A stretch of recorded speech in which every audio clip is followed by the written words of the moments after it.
We have returned to Oregon's coastal ranges, where we find ourselves once more in the small community of Summit, Oregon. A cold winter's day shares its embrace as we await the arrival of the day's Toledo Patch, curly en route from Toledo, Oregon. At the tipping point of today's Portland and Western Railroad's Toledo District, we find a community still present, but a far cry from its historic height.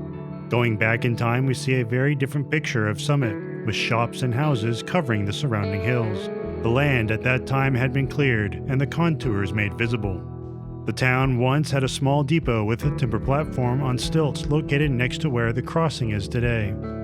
Later, a post office would be added next to the depot as the town grew. In steam days, train crews would have been based out of here to operate helper services for trains climbing the grade from Nashville, with crews detaching here at Summit to return back down the hill. Some buildings have survived the decades, with one being the general store that stood behind the depot. The frontage has seen some changes over the years, but here stands now as a private residence. Today, Summit is no more than a place for crews to track their progress whilst taking cars to and from the extensive Georgia Pacific Pulp Mill in Toledo.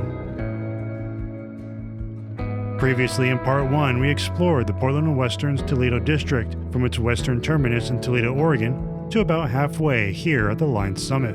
In Part 2, we pick up where we left off as we continue our journey eastward towards the Willamette Valley. Starting in Summit, we will follow the line to Wren as it goes down a series of descending grades that sit between the timetabled locations of Devitt, Blodgett, Alder, and Harris, all the while following the course of the Marys River. Returning trackside, and the heavy throb of power plants can be heard as the Toledo Patch crawls towards the top of the grade. The old EMD consist having once again conquered the steep ascent from Nashville 5 miles to the west.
After ascending the steep 2.3% western grade, the eastern descent is a more shallow 0.9%, but whereas the western slope is only for 4 miles, the eastern slope carries on for 15 miles as the train descends into the Marys River Basin.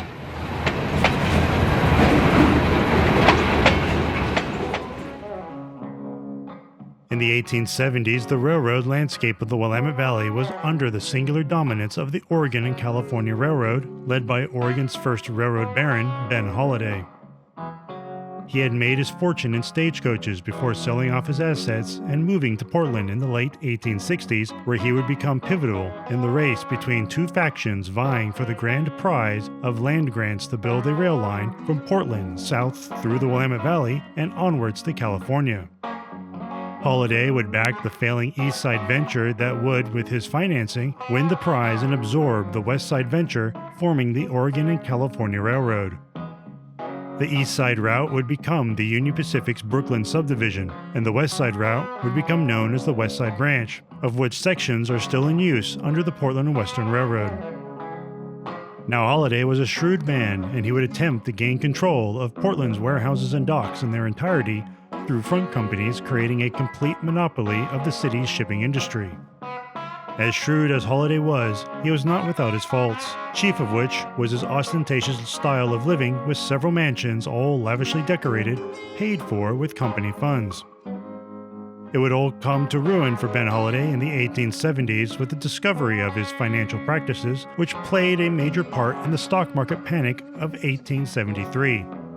In 1874, a group of German investors who had a large stake in the O&C sent an agent to assess what could be salvaged after the fall of Ben Holliday.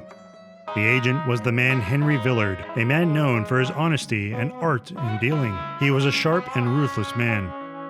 Upon arriving in Oregon, Villard would appoint himself president of the O&C and all of Holliday's other ventures, and proceeded to get their finances under control. Shortly thereafter, Villard would acquire the Oregon Steam Navigation Company, merging them and all the companies together into the Oregon Railway and Navigation Company, with the Oregon and California Railroad retaining an independent identity. With finances under control and the O&C's line being advanced steadily south to California, Villard had saved the company from complete collapse. The company's investors were indeed pleased with Villard's work, but for the residents of the Willamette Valley, the new leadership had not made moving freight any easier, but if anything worse. With just about all the transportation avenues under Villard's control, he had a complete monopoly on the Willamette Valley, along with all the warehouses and quaysides in Portland, for which all the products of the Willamette Valley had to flow to, as there was no other available port. Needless to say, transportation rates and tariffs were extortionate. This would result in an attempt to break the monopoly by a group of farmers and a local businessman who would form the Dayton, Sheridan, and Grand Ronde Railroad, a narrow gauge line. It would later become the Oregon Railway Company and build several lines throughout the valley. Not having an alternative outlet for goods to go, though, this venture only ended up acting as a series of feeder lines for Villard's empire instead of acting as a competitor. Thus was the landscape upon the arrival of a certain Colonel T.E. Hogue. More than likely inspired by the recent completion of the Transcontinental Railroad further south, this man would become the driving force behind a new railroad venture that would connect the Willamette Valley with a new coastal port. Hogue would incorporate the Corvallis and Yaquina Railroad in 1872, but 2 years later would be involved in the formation of the Willamette Valley and Coast Railroad in 1874, hinting at a greater plan for the railroad. Hogue would become the company's main driving force and promoter, holding rallies and partitioning for land grants. The Oregon State Legislature would, in November of 1874, grant the railroad to all the title and marshlands in the then Benton County tax-free for 20 years on the proviso that the railroad was completed in 5. This would later see an extension of 6 years in 1878, with the line requiring completion by the end of 1884. With land grants in hand and surveying of the route well underway, work crews, mainly locals, would break ground on the new railroad in 1877 on the western edge of Corvallis, beginning life as a narrow gauge line. We return to our train running in heavy dynamics as the crew reaches milepost 727. Here the line comes alongside Highway 180 for a short distance before disappearing back into the forest.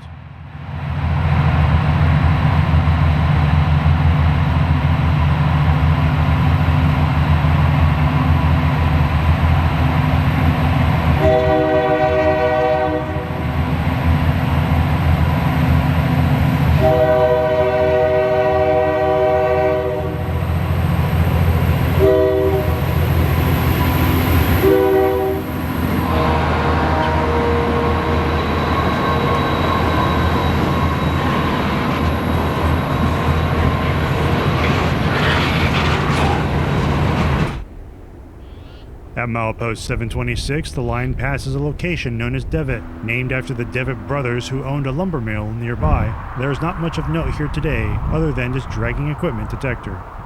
One of several on the line, we can hear the detector being triggered as the patch's colorful consist passes through.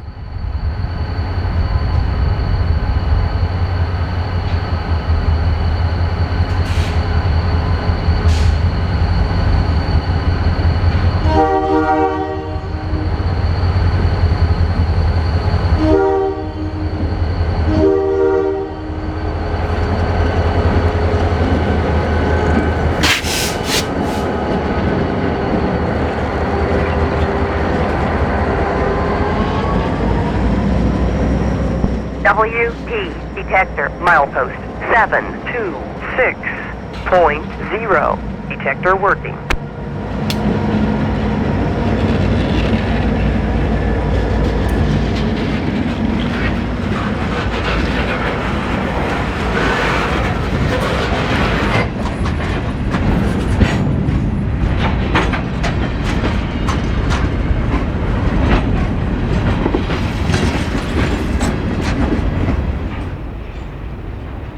Once the train clears the detector, it broadcasts its results over the radio for the crew to hear.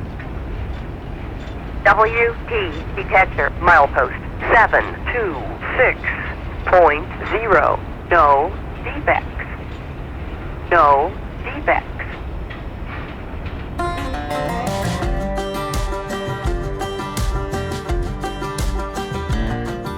Over the next mile and a half, the grade evens out as the line crosses over the Marys River no less than 4 times. The vegetation is thick along this stretch.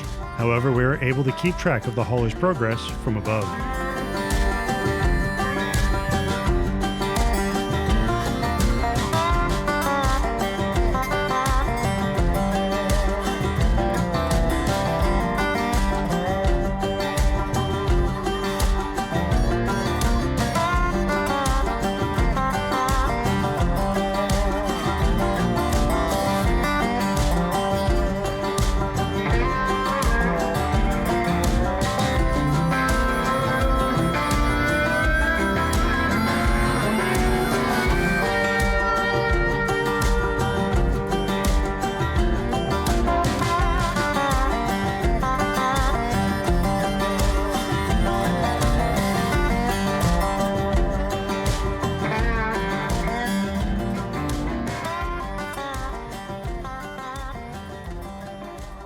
As Portland Western's 3004 rounds the curve, the engineer notches up to keep things moving as the locomotives pull the long train through the tight curvatures.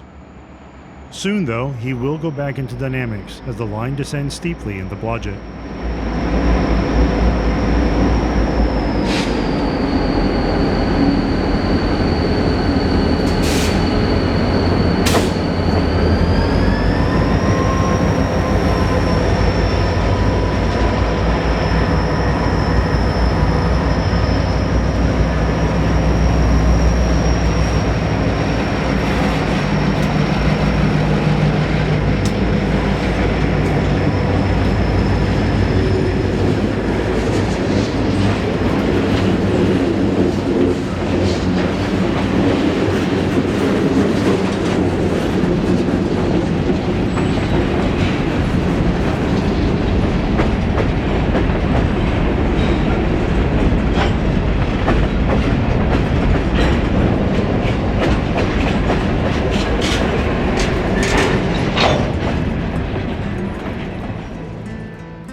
A small community of 40 people, Blodgett was incorporated in the 1880s, receiving a post office in 1888.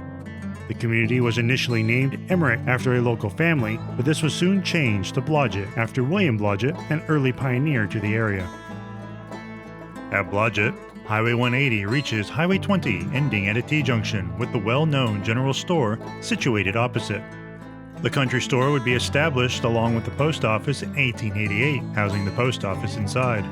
The store provides a welcome stopping point for users of Highway 20, holding to a unique claim of having the oldest walk-in cooler in Oregon, which is still in working order, keeping the store's beers and ales nice and cool. This cooler was once used by the workers of the local lumber mill to keep their lunches cold and dust-free while they worked. Very convenient considering the mill was located just across the highway. Indeed, we passed through it as we drove on Highway 180. This colorized image shows what was the Thompson Lumber Company's mill in Blodgett. We can see the country store on the bottom with the mill laid out on either side of Highway 180 and the railroad bordering the western edge. The log pond on the north end, followed by the sawmill. Nothing remains of the mill site except for the outer walls that form the log pond. Completely overgrown, these moss-coated concrete walls stand just north of the town next to Highway 180, protruding out of the undergrowth between the highway and the railroad. The line would reach here in 1884, towards the end of its construction. A small depot would be built near where the line crosses over the Marys River, south of where the country store would later be built. There was a siding for a warehouse and another added later to serve the lumber mill. Today, only the main right-of-way remains. In the late morning, the background hum of highway traffic is obvious as the patch coast underneath Highway 20, passing the old mill site and the general store.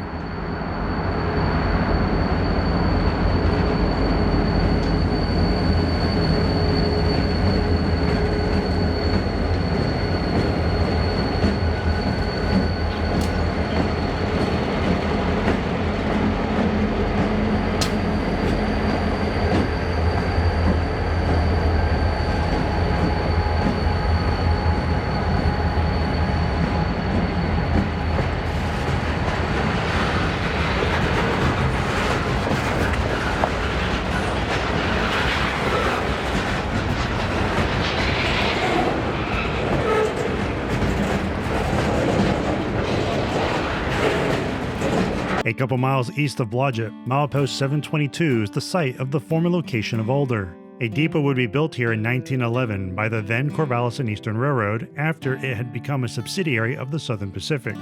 There was no town, but Thompson Lumber had another mill located here, served by the railroad, which started around the same time the name Alder first appeared on the timetable. In later years, the mill would disappear and the siding would be used for the loading of pole cars from a different mill that was in the area before the siding itself and any related trace would be removed for good. Portland Western's number 2315 comes into view as it passes through the location of Alder.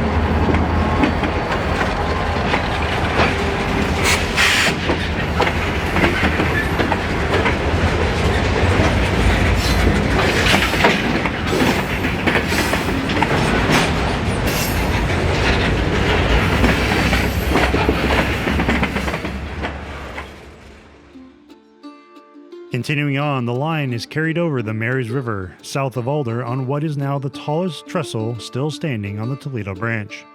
A technology as old as railroading, these structures appear fragile to the casual observer, but nevertheless are more than capable to withstand the stresses of thousands of tons rolling across them every day.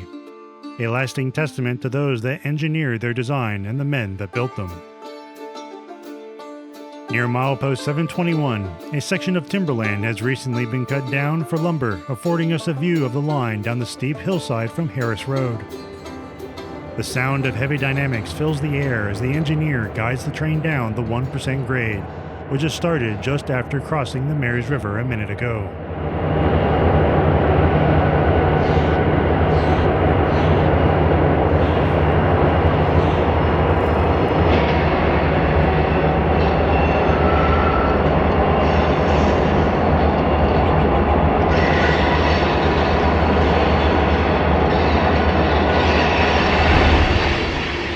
As the hauler weaves through the remaining trees, the Marys River passes by just behind.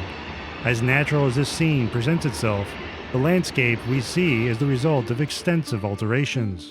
In 1958, the Southern Pacific would build a canal in order to reroute the Marys River to the course we see now. This was done in order to remove two bridges which were a continual source of trouble for the Southern Pacific. The original path of the river is apparent to the left of the line, as well as where the two bridges would have been located. From here, we continue eastward. After the initial start of the line's construction in 1877, progress would be slow and steady through 78 and 79, with surveying and grading proceeding west of Corvallis. Hogue had also been acquiring rails, spikes, and tools along with the railroad's first locomotive that would carry the name Corvallis. In 1880, however, everything seemed to just stop. Materials were left stranded in San Francisco, and other materials along with the locomotive were stuck in Portland as they arrived too late in the year to be shipped upriver on the Willamette to Corvallis due to the delays in purchasing. However, the apparent shutdown of the line's construction would become clear when Hogue would announce the formation of the Oregon Pacific Railroad. Along with managing the operations of the Willamette Valley and Coast Railroad, there were also plans to extend their line east from Corvallis over the Cascade Mountains and onwards to Idaho to join up with other railroads there, much like the Central Pacific did, crossing over the Sierra Nevadas. This burst of activity caught the attention of Henry Villard, who by this point had furthered his influence by becoming a controlling shareholder in the Northern Pacific. In conjunction, Villard was at the point where he was dictating that the expanding Union Pacific Railroad would build towards his Oregon Railway Navigations line, which was progressing eastward toward the Snake River. Now he had a serious threat to his empire in his own backyard. Earlier in the year, Villard had pushed the construction of the West Side branch down to Corvallis under the Western Oregon Railroad, while the Yaquina branch remained dormant. Then Villard would also step up the ante by pushing the Oregon and California Railroad mainline further south to connect with the California and Oregon Railroad. Not content with that, Villard would also form the Albany and Lebanon Railroad to claim land and in essence act as a blockade to the progress of not just the Oregon Pacific Railroad, but also the Oregonian Railway, who as a result would bypass the town of Lebanon for Brownsville. After all this, Villard would play one more card to stall the Oregon Pacific. This was to embargo all shipments for the Oregon Pacific Railroad over any of Villard's subsidiaries, citing supposed hazards of shipping black powder despite happily shipping it for everyone else. This embargo would greatly hamper the line's construction west of Corvallis, so in turn the bulk of the workforce was moved to the planned terminus at the newly formed railroad town of Yaquina. Here crews would be put to work building the quays, warehouses, and railroad facilities. Building materials, rail, and rolling stock would be rerouted to the new port, and the right-of-way would push inland rather than out to sea. Approaching milepost 719, we near the locality of Harris. At this point, the force gives way to open fields, allowing us to view the train from Harris Road as it approaches.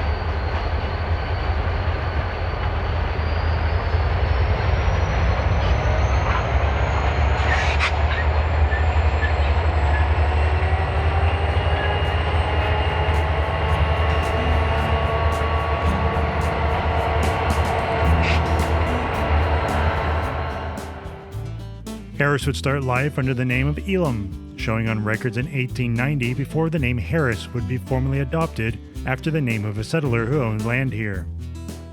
The railroad would build a small depot along with a spur in due course. Today, this quiet location hosts several private dwellings along with a local winery occupying land next to the right-of-way. On the other side of the tracks, we find an interesting remnant of a Douglas fir on display. This enormous section of tree is not from the main trunk, but is rather one of a twin top that broke off 50 feet above the ground. The base of the main tree comes in at a sizable 11.5 feet in diameter and is still alive deep in the forest on the Harris property. Looking beyond the grade crossing, we can make out the Harris-covered bridge. Carrying Harris Road over the Marys River, this picturesque timber bridge is what Harris is known for most, with day riders and tourists spending time to use the bridge as an idyllic backdrop. The current bridge replaced a previous covered bridge, but the date for its construction is a bit of a mystery, with county records showing a date of 1936 and locals claiming it to be 1929. Nevertheless, it does not change the bridge's ability to provide good framing. Now, what is not commonly known, as there is no landmark or plaque to commemorate it, is that it was near this location the last spike ceremony was held that signified the completion of the Toledo branch from Corvallis to Yaquina. A small group would gather here on a damp, cold, miserable December 31st in 1884 as the railroad's general manager, William Hogue, Colonel Hogue's brother, did the honor of hammering the ceremonial last spike into place. With that simple act, an independent line to the ocean from the Willamette Valley was accomplished. Viewed today from the east side of Harris, Portland & Western's number 3004 leads the train eastward through this little-known yet significant location.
Near milepost 716, our train passes under Highway 20 for the last time. Here number 3002 leads the procession up the short grade as the patch climbs into Wren.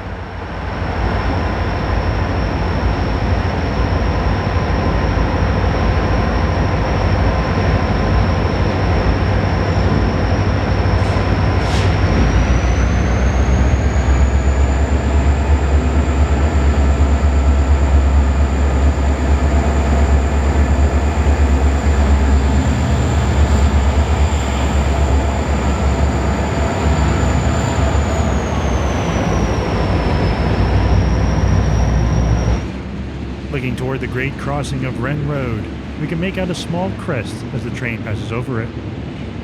Here the crews prepare for the final descent of 5 miles into the Willamette Valley.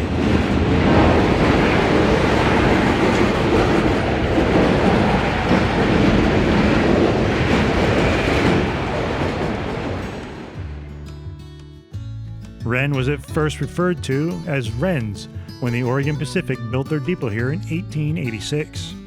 A post office would follow the following year, lasting until 1968, and at some point, the S would be dropped. Wren, for a time, would be a very busy location with no less than 20 lumber companies using this location to load cars for shipment on the Southern Pacific during the 1950s. 2 mills would be located at Wren. The B&W Lumber Company would close in 1957, and the 3G Lumber Company would continue until 1993. Wren today hosts a small siding with a spur next to an area of hard standing where the B&W mill once stood. The spur, which has recently been rebuilt, serves as a handy staging location for maintenance-away projects since the closure of the mill. Here we find several thousand fresh railroad ties staged in preparation for an upcoming tie replacement project on the Toledo line. In the spur is one of Portland Western's maintenance-of-way gondolas. The line owns a number of these cars and uses them to transport materials such as ties and rail to staging points around the Portland Western system. Stenciled for the line's predecessor, Willamette and Pacific, an older stencil found on the car's truck frames reveals their first owner as the P&LE, or the Pittsburgh and Lake Erie Railroad.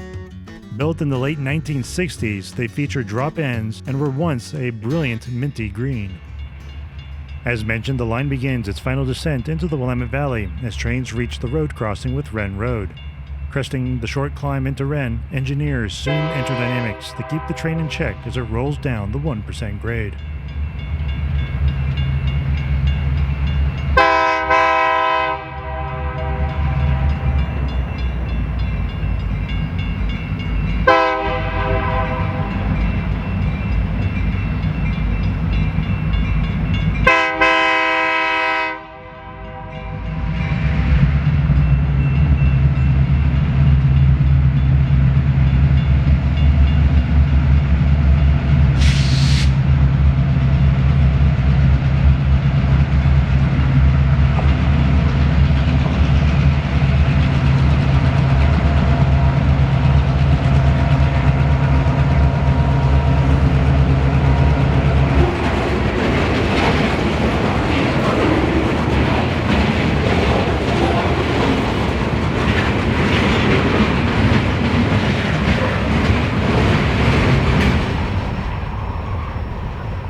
From Wren, we continue onwards to Corvallis as we take our leave of the coastal mountains.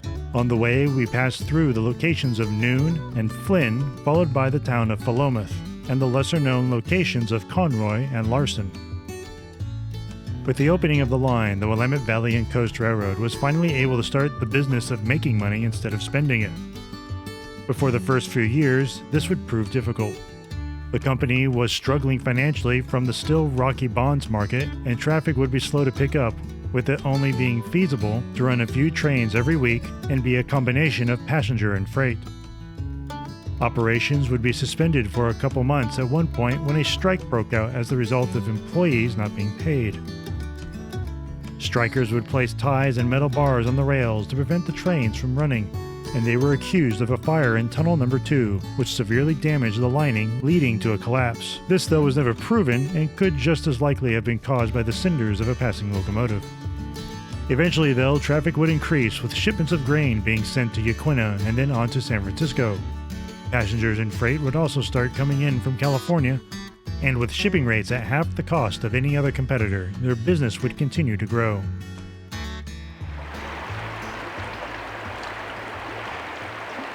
Between Wren and Noon, there are a few places where the line can be accessed.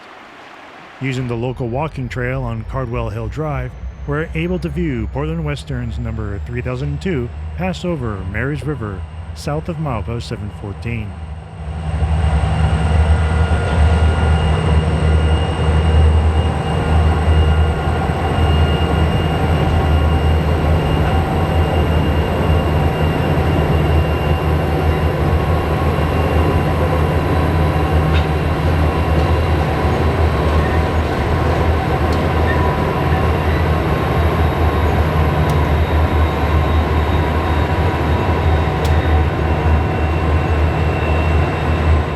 Of the 40 remaining bridges on this line, many would see their central spans replaced after the Southern Pacific had taken full control of the branch. As we have already seen, many old turntables would be repurposed as part of these upgrades, and other bridges, such as this one at milepost 713.81, would receive second-hand decks from other bridges the Southern Pacific was upgrading or dismantling on other parts of their system. This 59-foot, 11-inch steel deck girder was from the Canada-Honda Viaduct near Honda, California, on Southern Pacific's coastline. This would replace the 1915 60-foot wooden span that had a cover built over it in 1917.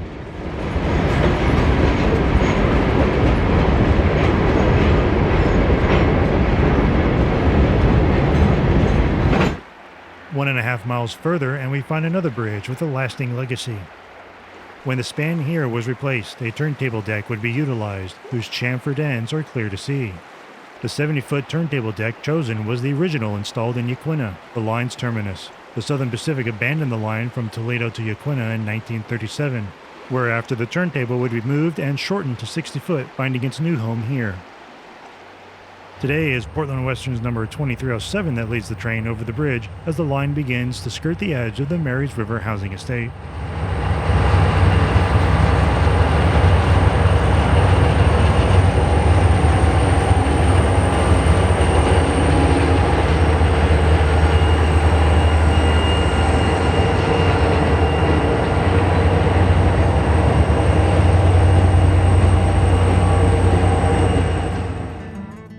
For just under a mile, the line passes behind properties of the Marys River estate, providing some excitement for residents during their lunchtime.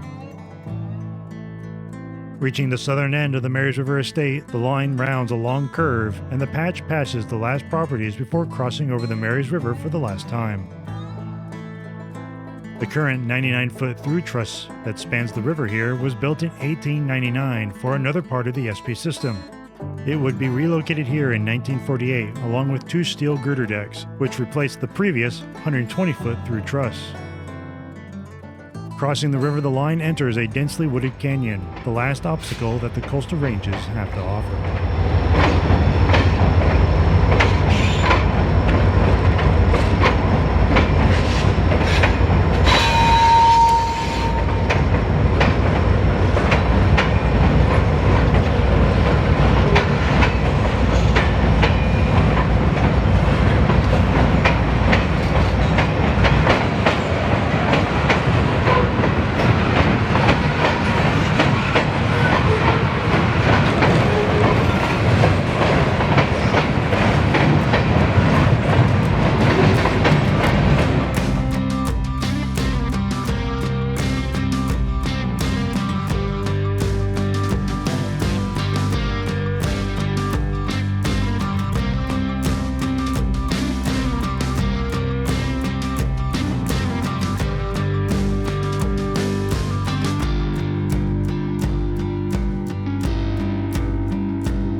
The line finally breaks free of the confining hills and river paths as we arrive at the locality of Noon.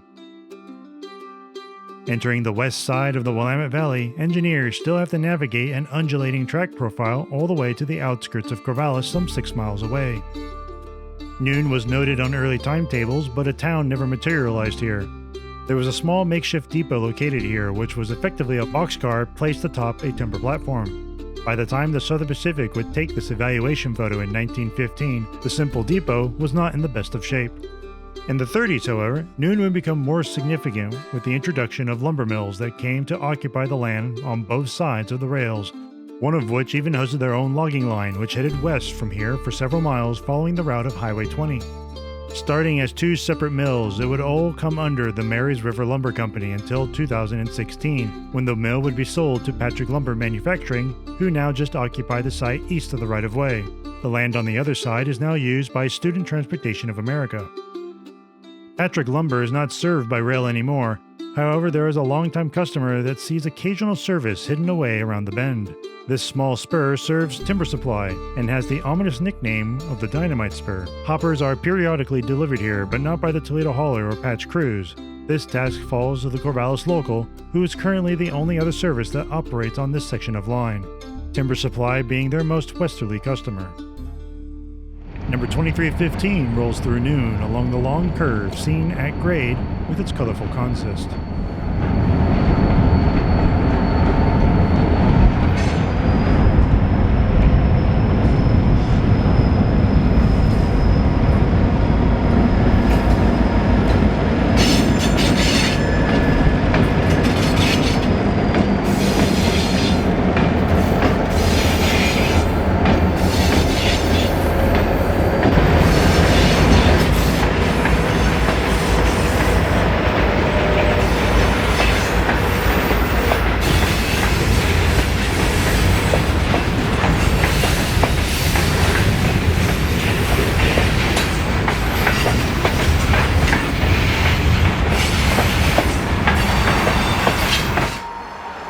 Noon is also where we reunite with Highway 20. The track traverses above the highway as we travel east from Noon and onto our next location of Flynn, less than a mile away.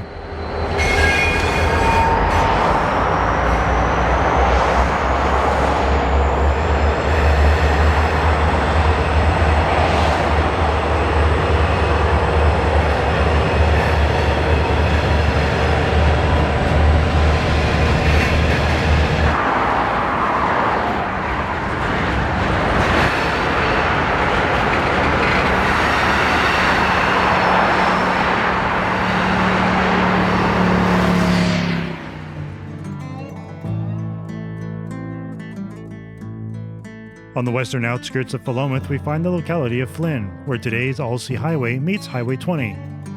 Here, the Portland Western has a small siding of the same name, as well as a spur track that crosses Highway 20 at grade to service the now Intifer planer mill. Starting in 1906 as the Benton County Lumber Company, it would become part of the Georgia Pacific Empire before being sold to Intifer in 2021. This is the first regular customer we encounter since departing Toledo and is serviced by the Corvallis local. Here, lumber and timbers up to 8 by 8 inches are produced and shipped out nationwide. Skipping ahead quickly to the other side of Philomath, we are between 14th and 15th Streets on a cold weekday morning. Standing near the main, a trifecta of lights announces the arrival of the Corvallis local with a string of empties for the Intifer mill in Flynn. The local will tie their cars down on the main and then proceed to run around them using the siding here before shoving the rest of the way to the mill.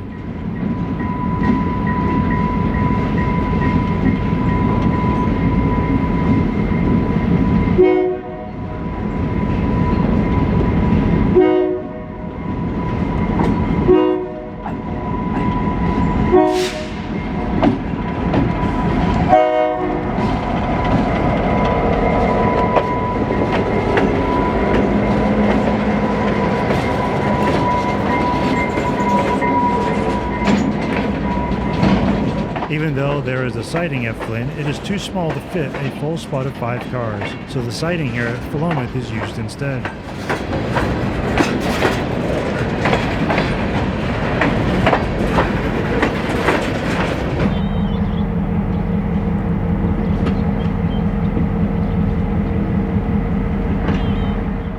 his way around, the engineer pauses by the rear to grab Fred and prepare the car for the impending hook. The Corvallis Local is one of 4 jobs in the Portland and Western system that are operated by remote instead of a 2-man crew. These jobs generally do not involve much overall work and as such are able to be performed by one person. The trainman acts as both engineer and conductor, able to operate from the cab or from the ground via a control box which he carries from his vest.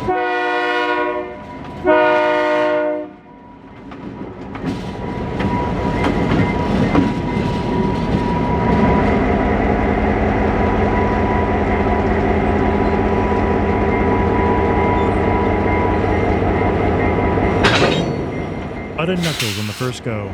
All one can do is stretch and reset.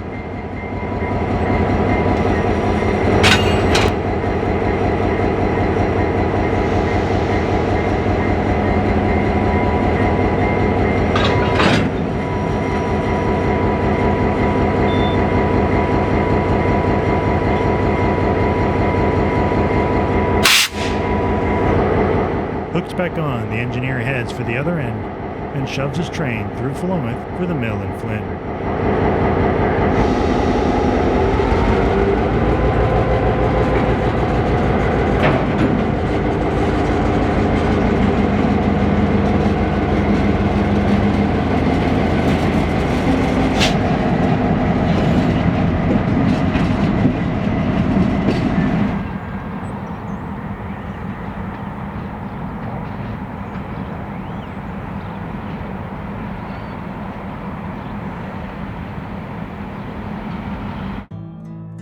Arriving in Flynn, the trainman has lined himself for the mill spur and heads into the mill with his empties crossing Highway 20.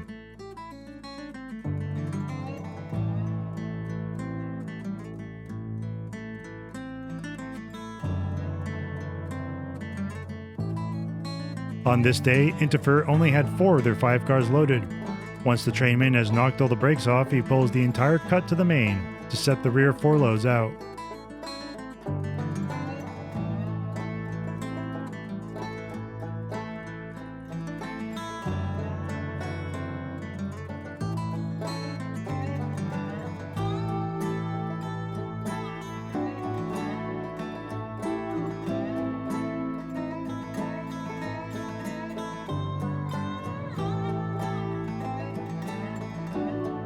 Lined for the main and Fred hung on the rear car, the trainman will place his pole cars clear of the private crossing, which he protects as he rides the shove back.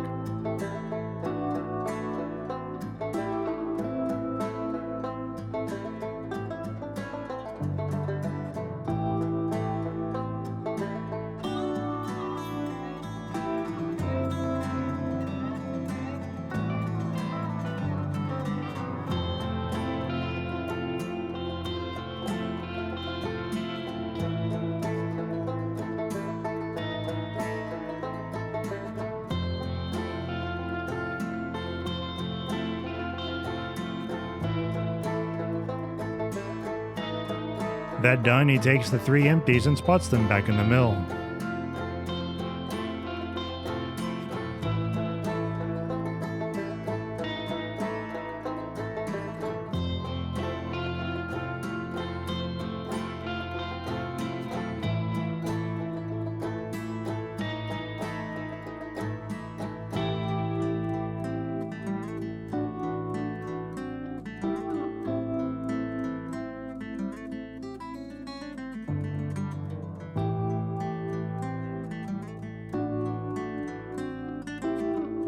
Upon leaving, the trainman restores the gates before heading back to his train.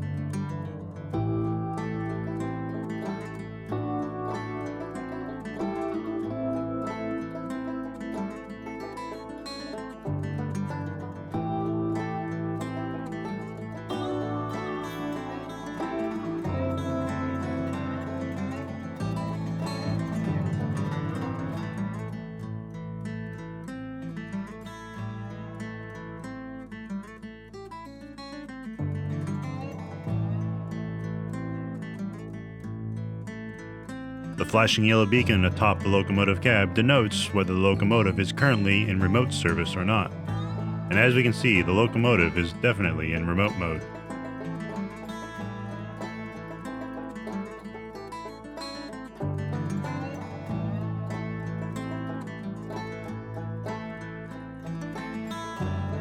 Done at Flynn for today, the local will take these cars to Asher Siding on the other side of Corvallis.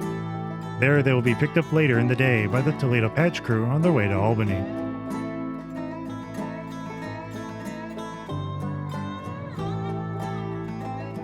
It must be noted that since filming, the mill at Flynn has since shut down, and the Corvallis local itself as a job has been abolished.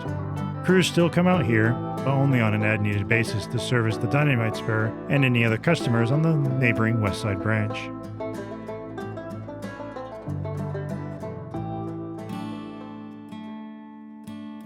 Having descended from noon, the patch passes through Flynn and by the Indifer Mill. The line begins a gentle climb as the patch enters the town of Philomath.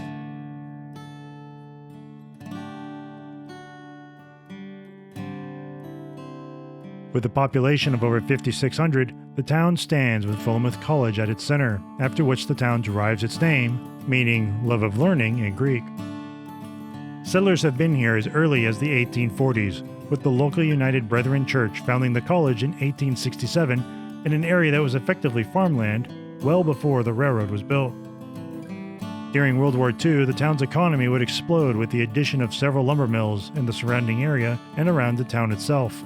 By the 80s, however, many of these would close, leaving the scars of their demise behind, of which several can be seen east of the town. Today, only one operation is still active, Thompson Lumber's sorting yard in the northeast part of Philomath. The college also lives on in the center of town, though no longer serving as a college, it still serves as a place of learning, being now home to the Philomath branch of the Benton County Museum. The line cuts right through Philomath on an angle, dissecting the town in two and passing behind the college ground.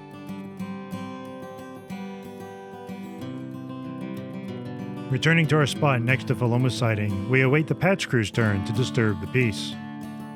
Opposite us, where 14th Street crosses the tracks, stands an unassuming blue workshop. Now this building has nothing in itself that is related to the railroad. However, it stands on the site where the town's depot was located, having left no remains since its removal. When construction of the line began, Philomath was the main staging point for materials needed to build the track. Ties, rails, bridge timbers, everything necessary was brought here and sent onward to the work crews as the line progressed westward. Take note of the hand-hewn timber ties in this image, some of the many thousands needed for the whole line. Looking down the grade today, number 3002 passes through the back part of town as it approaches the old depot location.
A couple miles east of Philomath was the timetable location of Conroy. One of the Portland and Western's newest locomotives, number 3571, leads a short consist having just crossed West Hills Road paralleling Reservoir Avenue a short ways. The passing road traffic brings home the reality of the 10 miles per hour speed restriction on the Toledo branch today, as even a local cyclist can keep a pace.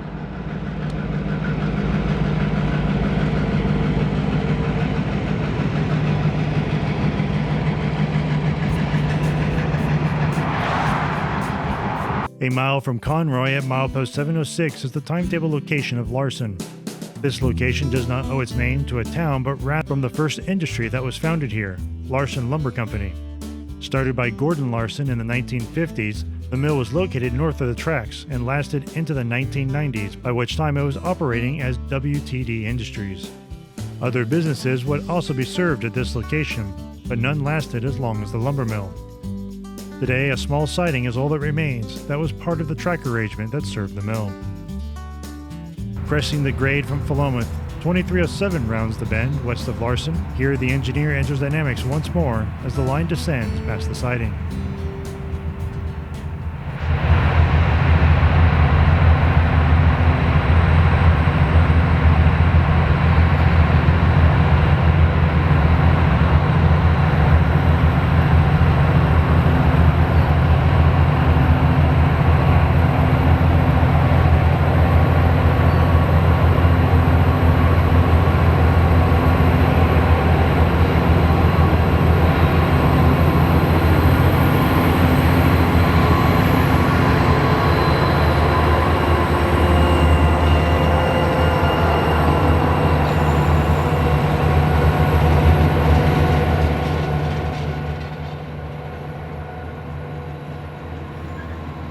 From here, the line enters the outskirts of Corvallis and the last chapter of our story.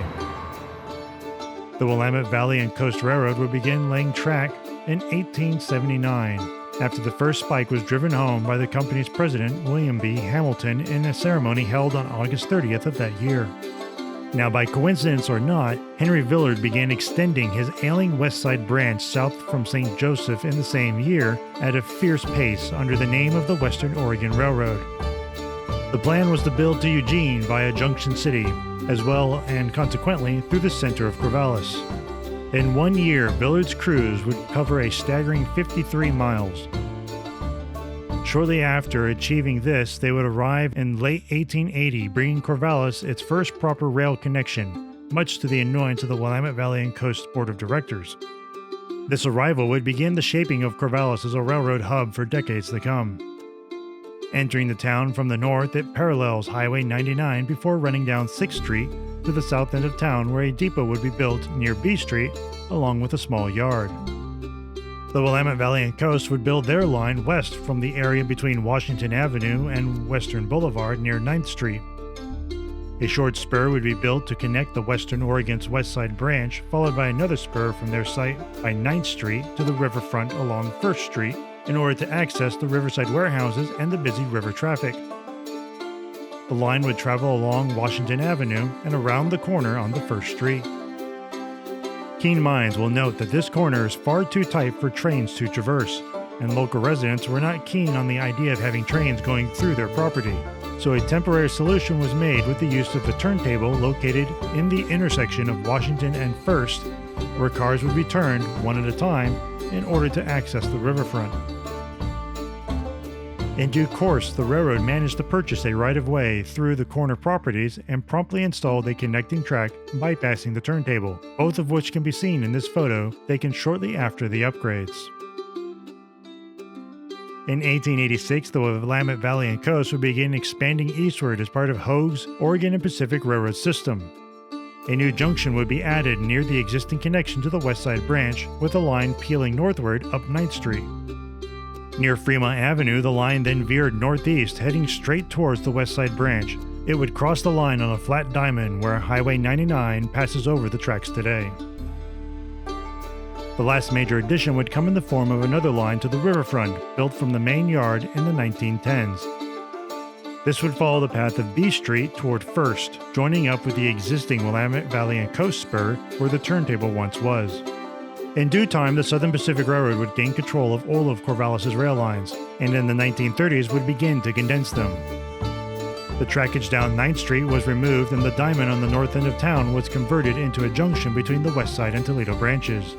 The junction by the yard was also modified into a Y, utilizing an existing industry spur, so trains would still have access to the Toledo line. In time, the various spurs to the riverfront would then see removal, leaving us with more or less the track plan that we see today. Many of the numerous railroad structures would be removed as the years progressed, but we are fortunate that 2 buildings have survived. The first we find at the north of the town, next to the river across from Polk Avenue. Now host to a different kind of clientele, this was the depot Southern Pacific built to replace the Willamette Coast and Valley Depot when they took over the line in 1910. The depot was built next to its predecessor, as we can see here, adjacent to the Toledo branch where it curved towards 9th Street by Washington Avenue. The track to the right being the connecting spur to the Western Oregon Railroad's yard. The second building has managed to survive even longer and can be found standing quietly on the corner of Washington and 7th Street. This is the original depot built for the Willamette Valley and Coast Railroad by their parent company, the Oregon Pacific Railroad, the predecessor to the Southern Pacific's depot. Now private apartments, this well-preserved structure has seen only minor cosmetic changes since its completion in 1887. It stands as the only structure that survives of the Willamette Valley and Coast Railroad, also holding claim to being the oldest surviving two-story depot in Oregon and one of the oldest in the entire West Coast. The depot was moved by the Southern Pacific and used as a freight depot for 17 years, before it was moved again to this location, where it has stood ever since. Looking to the west end of Oregon State University grounds, headlights alert us to the arrival of the patch as the crew guides their procession of cars through the middle of the campus. The 420-acre university campus takes up much of the western part of town and can be home to nearly 25,000 students when classes are running. The university's predecessor predates the railroad, having been founded in 1856 as the Corvallis Academy, serving as a primary and preparatory school. The school would grow to the size it is now with a strong focus on agriculture and would soon expand towards the tracks, with the sporting grounds occupying both sides of the Toledo branch. As number 2315 nears the east end of the OSU campus, it will pass by two significant features. Firstly is the yard limits board indicated by the rather worn yellow V. This is an area that can be occupied by multiple trains at any given time. As such, crews are required to make all movements at restricted speed, ensuring that they communicate with any other crews that might be working in the area. Secondly, behind the yard board is an unassuming switch stand controlling access to a short spur. This is the point where the Toledo branch would have curved to the left to proceed down 9th Street before later track alterations. Power fits right in with the college's color scheme of orange and black as it passes through the campus, providing a bit of daily excitement for students between classes.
Our next vantage point is just around the corner at the west end of the Y.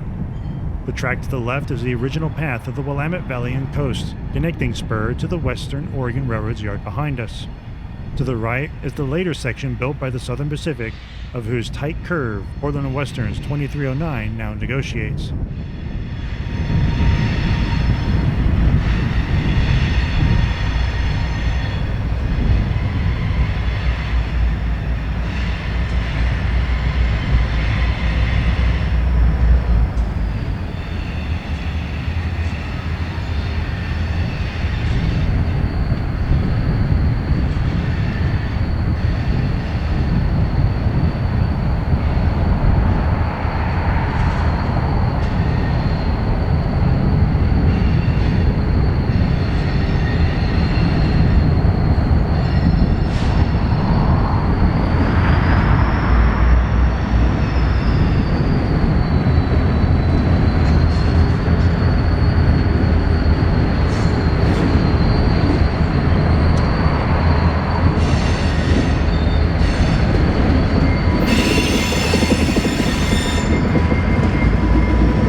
the other side of the Y is the junction where the Toledo branch joins the West Side Line.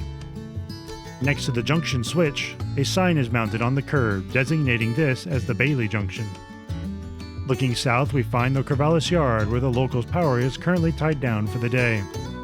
A line continues south from Corvallis, which became known as the Bailey Branch, operated by the Portland and Western until 2007. A section of this branch would manage to survive, being bought by Venel Farms, which is still operated today by the Albany and Eastern Railroad. Looking up the Toledo side of the Y, 2307 burst onto the scene as it leads a long string of boxcars onto 6th Street.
The telephoto lens reveals the uneven track profile as we look down the line from the north end of 6th Street.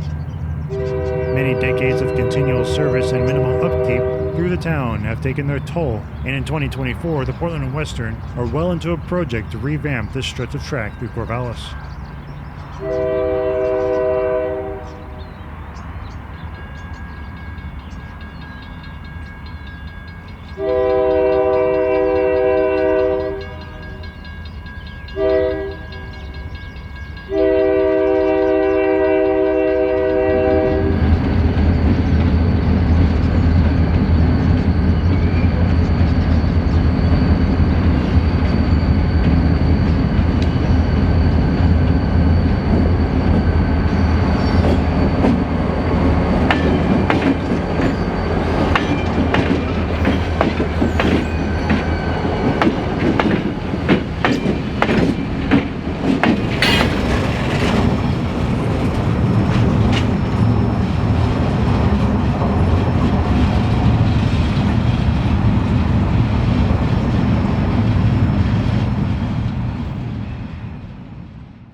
Just north of the city center, Highway 99 crosses over the line as it enters the south end of the Y that forms the Corvallis Junction. Here we pick up the Toledo branch again as we continue our journey eastward to Albany, leaving the West Side Line as it carries on northward. Looking behind us, the original path of the Willamette Valley and Coast right-of-way is unmistakable as it heads from the junction straight to 9th Street, today as a cycle path. Between these two lines stood a small depot that served as a transfer point between the two railroads and was the first stop north of Corvallis. Referred to as C&E Crossing, it was named after the Corvallis and Eastern Railroad, who would later take over the running of the Oregon Pacific Railroad. The patch passes by as it rejoins the Toledo branch.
As the crew rolls through, they pass the opposite side of the junction.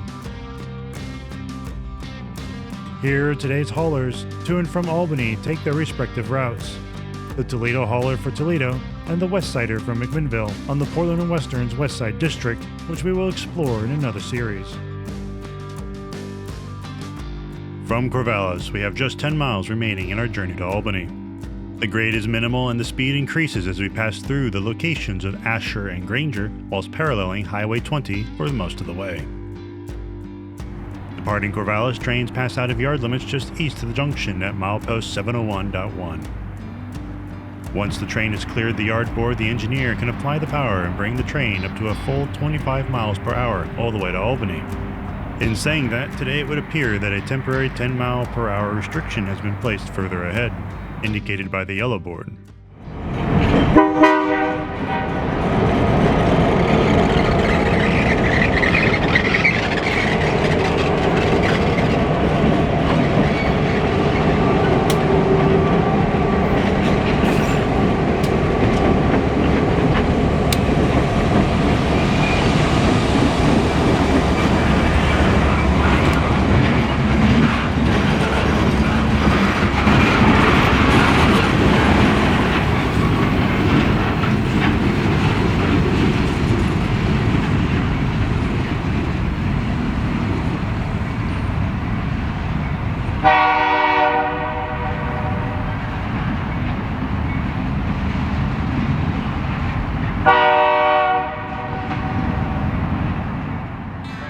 On a sunnier day, we are able to pace the train as it does every bit of the maximum authorized speed of 25.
Suburbia soon fades into agriculture as the line arrives at the next timetabled location of Asher. The name was most likely derived from Ashbar, which is today attached to a small nearby lake and a local road, perhaps the title of a short-lived community. Along the way, the name would be misspelled and it would stick. At Asher, we find a long siding used for staging cars from both the Toledo and West Side branches. On weekdays, as the respective haulers head to Albany, they will set out cars here that are destined for Roseville, California and other southern destinations on the Union Pacific. The Portland and Western's Eugene hauler will then make its way to Asher on weeknights from Albany to collect the outbound traffic. From here, they take them to the Union Pacific's yard in Eugene to be interchanged. In recent times, though, Asher is primarily used for the storage of cars, with all outbound traffic now proceeding directly to Albany.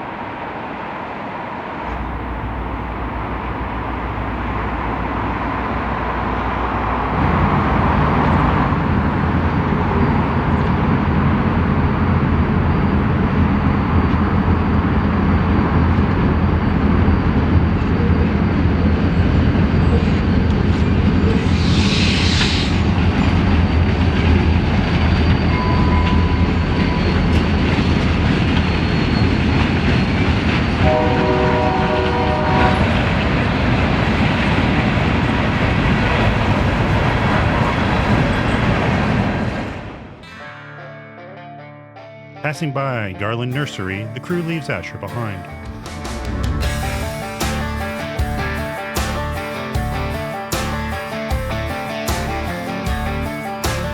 A A mile further and the locality of Granger is reached. Situated roughly in the middle between Corvallis and Albany, the Willamette Valley and Coast would build a depot here in 1887 as they progressed east to the Cascade Mountains. It is thought to have been named after a prevalent Granger movement at the time of its creation. The depot was a simple affair. Like many others on the line, it was created using a repurposed boxcar. Today, a collection of commercial buildings stand next to the small siding, along with a couple of radio stations and the Hillsop Field Factory, the latter being part of the Oregon State University's College of Agriculture. We spot the old vintage of the rails in the siding as 2307 leads the procession through Granger.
As we know, Colonel Hogue had plans to expand east from Corvallis under the name of the Oregon Pacific Railroad. After the line arrived in Corvallis, an alliance had been made with the Chicago Northwestern Railroad, who was building across the Midwest towards the Pacific. The plan was for them to meet in Boise, Idaho, thus creating their very own transcontinental route. No doubt, spurred on by such news, the nearby residents of Albany wanted to ensure the Willamette Valley and Coast would come through their town on its way to the Cascade Mountains. The railroad's plan was to cross the Cascades using a favorable pass discovered between Mount Washington and Three Fingered Jack, reached by following the Santiam River. One plan that surveyors were considering to get to the base of the Cascade Range was to head directly east from Corvallis, then turn north close to the mountains, but this would bypass Albany. As such, an unofficial subscription was organized by the people of Albany, namely the local business owners, in order to raise funds for the railroad to build their route to the mountains via their town. They would raise $50,000, nearly $1.5 million in today's money. Apparently, the subscription did the trick, as the railroad would build their line directly to Albany. 9 miles on, and the line finally reaches the northern outskirts of Albany. The north bank of the Willamette River consists of a floodplain that the right-of-way must cross over to reach Albany, resulting in a very long approach structure that carries the line towards the Willamette River. The scale can only truly be appreciated from above as the patch begins their final river crossing for the trip. January 5th, 1887 would see the completion of the first bridge built here by the Willamette Valley and Coast, and by all measures it was a gigantic structure. The entire bridge, including the trestle approach structures on either end, measured at almost 1.5 miles in length. 3 large howe truss sections spanned the Willamette River itself, with the center span designed to swing on a central axis to allow for passage of river traffic. Entirely built from wood, a bridge of such size had never been attempted before in Oregon, and was the largest bridge in the state, with some claiming it to be the largest of its kind in the world, though it is hard to verify such a claim. It would also lay claim to being the second bridge built over the Willamette River, with the first one being the Oregon and California Railroad's bridge in Harrisburg, 26 miles to the south. This immense timber bridge lasted until 1921, when the Southern Pacific replaced it with the structure we now see today. The new bridge would be built on the same alignment of the original, obliterating all traces of it forever. Looking at the center span of the current bridge reveals that this too was designed as a swing bridge, as evidenced by the design of the central pier. The main gear is visible along with the frame for the operator's enclosure. More alterations to the bridge would take place in 2009 when the Portland and Western would completely rebuild the northern approach with state funds, the timber structure being replaced with a concrete platform supported on steel piers. As the patch traverses the bridge, they will obtain authority from the Union Pacific's dispatcher to cross over their main line in order to reach the Portland and Western's yard on the other side. With authority in hand, the crew begins to enter Albany. As they do, they pass over the OE main line, which we will cover with its own series, being another major part of the Portland and Western system. Standing on the Albany side of the bridge, we can see a distant signal which illuminates when trains approach, warning crews of the junction up ahead. Looking back at the bridge, the drop-off is noticeable as 2307 emerges from within the trusswork. The small signal to the right of the track is a bridge collision signal, which has a companion just before the steel truss. They are constantly on, displaying a lunar or white indication if all is well. If they turn red, it indicates a possible bridge strike on either Water or First Avenues, requiring the crew to stop and inspect the structure before proceeding.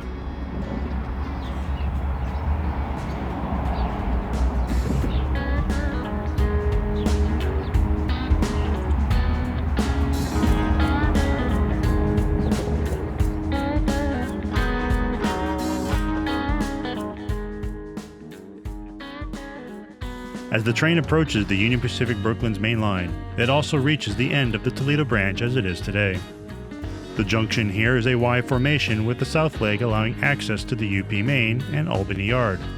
The north leg connects to what is known as the Santiam Lead, a section of line that allows access from the Union Pacific Main to the Portland and Western's other switching yard in Albany. Known as the OE Yard, it serves the Portland and Western's OE Main line, which mainly handles traffic for the BNSF. The crew creeps up to the derail near the junction, and the conductor steps out to line the train through a set of crossovers and into the yard.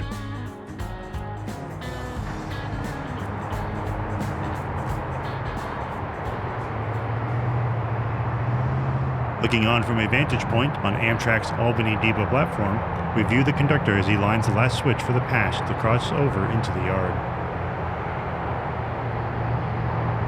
Lined up, the conductor gives the A-head signal for the engineer to bring the train into the yard. The conductor will roll the train by, lining the switches back to normal once it has cleared the main line.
When the Willamette Valley and Coast arrived in Albany, there was no junction as there is today. Instead, they crossed over the Oregon and California Main in order to reach a 70-acre plot on the other side that was provided to the railroad for a future hub. As the line crossed over, it would reach a Y junction, with a leg heading west into what is Albany Yard, with a depot and interchange with the ONC. The east leg of the Y would continue eastward, carrying the line towards the Cascade Range. Finally, a spur would pass through the center of the Y to a brick-built roundhouse, complete with a turntable, located south of the Y. Much of the right-of-way has been wiped away by the construction of Highway 99 through Albany, but some elements can still be made out. On the north end of Albany Yard, the Portland & Western has a busy car repair facility, serviced with 4 tracks. All 4 of these formed part of the interchange between the then Oregon and California and the parent company Oregon Pacific, later Corvallis and Eastern. The central track is still noted as the C&E Main, which continues across Jackson Street to the sides of the Y and roundhouse along the alignment of the east leg of the Y. Next to this, we are able to just about make out the impression of the long-lost roundhouse's location. Today, this area is merely an overgrown annex used as a staging point for both Portland & Western's and Union Pacific's maintenance away departments, and a local farmer that unloads hoppers of animal feed on a small spur. With the demise of the Oregon Pacific Railroad and the later buyout of the successor Corvallis and Eastern by the Southern Pacific, old traffic would feed into what is now Portland & Western's main yard. With 11 sorting tracks, the switch crews work day and night switching out inbound cars and building outbound trains, such as the Toledo Hauler and the West Sider, along with interchanges from the Albany and Eastern Railroad. The latter 2 we will cover in their own respective series. Along with the car department, Albany Yard also boasts a large and well-equipped locomotive service facility built when the Portland & Western sister company, the Willamette Pacific, was formed in 1993, and today services the Portland & Western's fleet of over 35 locomotives. One final note on the yard before we move on is that at first there was no yard located here for some time after the arrival of the Oregon and California Railroad in 1870. The original depot was located between the current Amtrak and Portland & Western depots in the middle of the yard. Here we see the elegant structure with passing tracks on either side and the freight depot to the left. The arrival of the Oregon Pacific brought about the need for an interchange between the 2 roads. It wouldn't be until after the Southern Pacific had taken over the Corvallis and Eastern before a proper yard was built here in order to serve the many branch lines that now convened on Albany. Going to the south end of the yard, we are by Queen Street Crossing. Here today's yard crews can be seen switching out cuts of cars, making this end of the yard by far the busiest. This provides a great vantage point for us to view the switching operations, but is rather unfortunate if you want to use the crossing by road. The regular switcher for this yard for many years was the Portland & Western's number 1501. With its heritage clear to see, it was the company's oldest locomotive when recently retired in the summer of 2023, having been in active service for 71 years.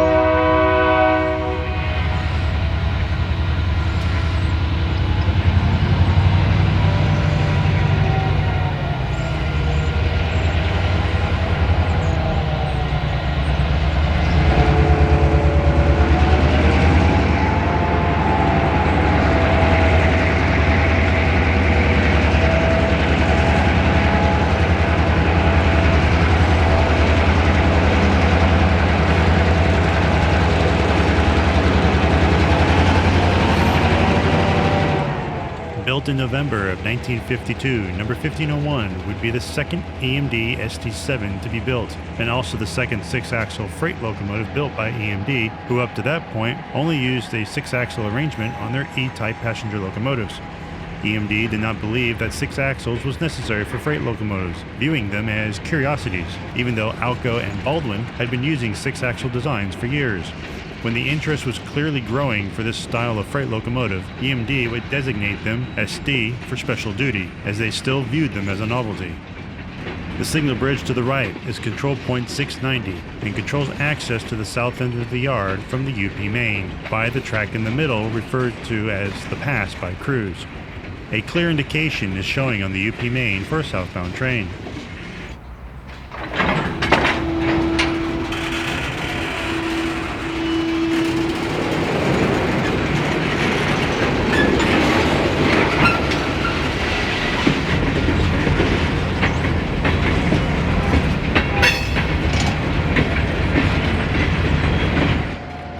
Amtrak's Cascade Service number 503 picks up speed as it departs Albany for Eugene.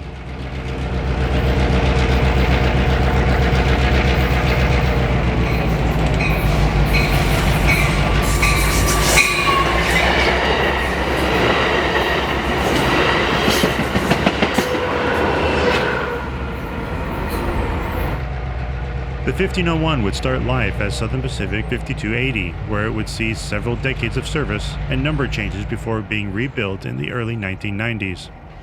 The unit would eventually be sold to the Willamette Pacific in 1997 after the Union Pacific takeover, where it would become the 1501. Certainly one of the rarest locomotives when in service, the 1501 was living proof that 70 years on, EMD knew what they were doing back when they were once king of the hill. Coming to the end of our film, we see the Toledo Patch's crew one final time as they land their train in the yard. During the week, the crew will generally detach their power and either stage it by the depot or hook onto the next outbound train in preparation for the westbound crew. On this day, the outbound train was too big to fit in its normal location in the yard. As such, the switch crew, using Portland Western's number 2309 on this day, would double it together and pull it clear of Queen Street. The patch crew will then hook on and pull into the yard's longest track next to the main line.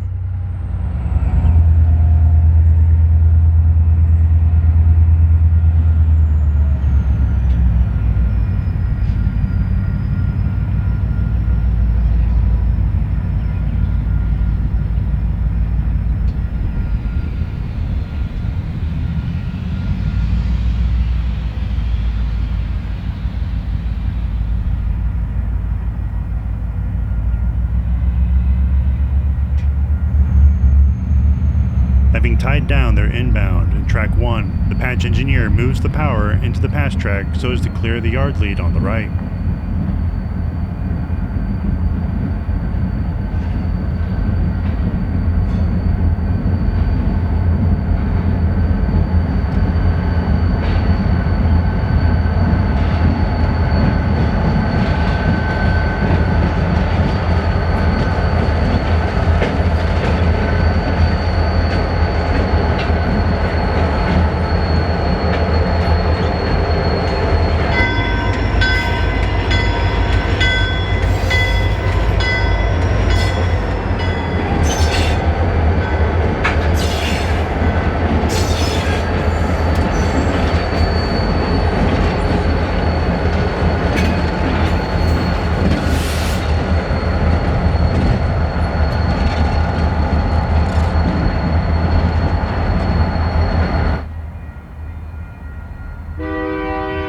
Out of the way, the switcher drags the outbound train out of the yard.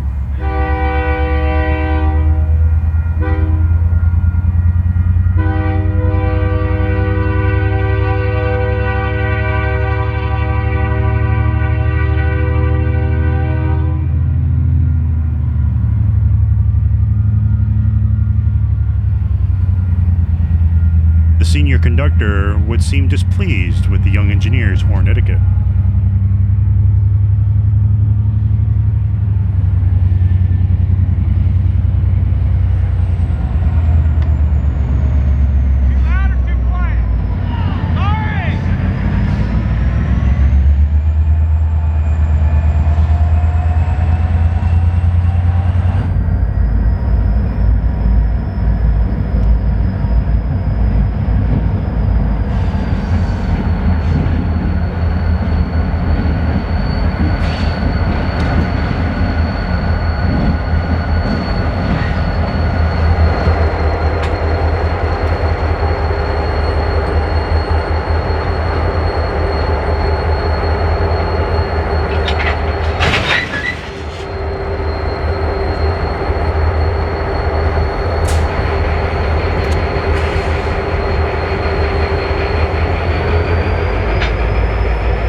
With the power hooked on and the air swapped, the engineer pulls the train into the pass track. Once in the clear, the patch crew's final task will be to tie the train down before clocking off for the day.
flares up in the past, the switcher follows behind light power.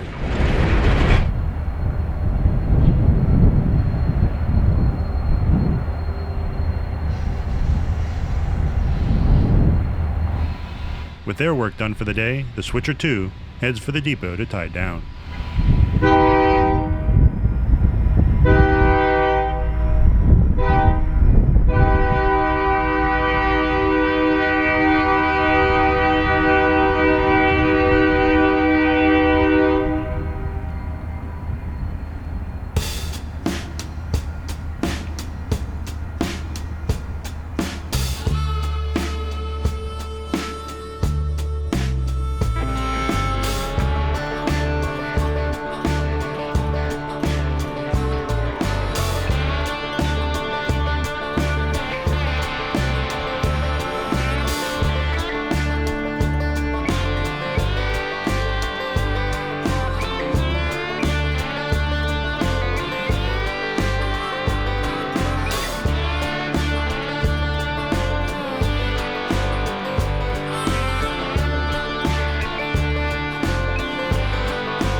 From its inception, the Willamette Valley and Coast Railroad's Yaquina line has been steeped in a history of struggles and small victories.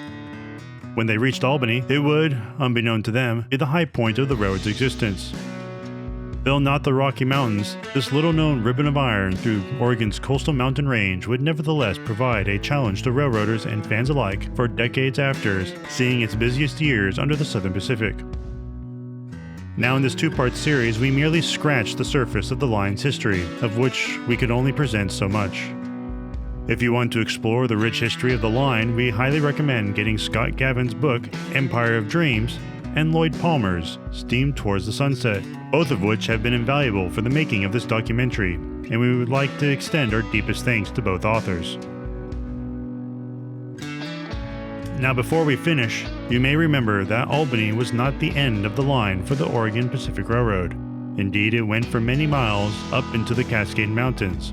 As such, our story is not over yet for this line, and we will return to the legacy of the Oregon Pacific Railroad. For now, however, we hope that you've enjoyed our in-depth look at what is the Toledo branch. Be sure to subscribe for future content, and from all of us at Sidetracked, thank you.